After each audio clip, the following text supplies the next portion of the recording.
نبی علیہ السلام نے ارشاد فرمایا، عبادہ بن صامت لانو اس کے راوی ہیں، فرماتے ہیں کہ نبی علیہ السلام نے ارشاد فرمایا اتاکم رمضان شہر برکت، تمہارے اوپر رمضان آیا برکت والا مہینہ، یغشاکم اللہ فی، اس میں اللہ تعالیٰ تمہاری طرف توجہ فرماتے ہیں،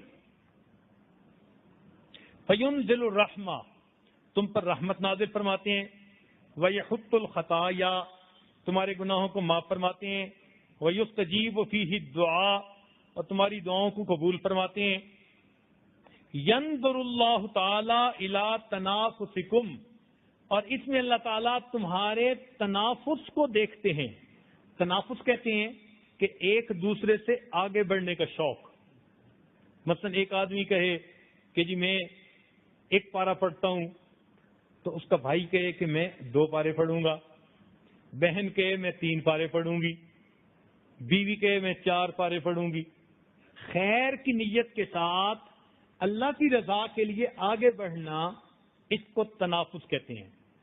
تو نبی علیہ السلام فرماتے ہیں کہ اللہ تعالیٰ تمہارے تنافس کو اس میں دیکھتے ہیں، وَيُبَاهِي بِكُم مَلَائِكَتَهُ، اور اس پر اپنے ملائکہ کے سامنے خوش ہوتے ہیں۔ ملائکہ کے سامنے خوش ہوتے ہیں۔ کیوں خوش ہوتے ہیں؟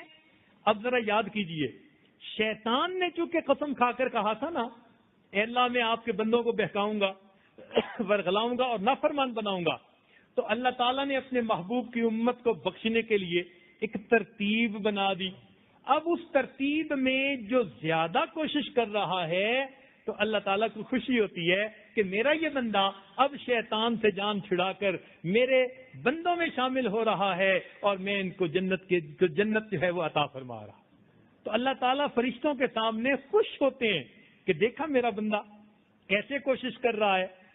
اب اس تنافس میں ہمیں چاہیے کہ ہم خوب عبادت کریں۔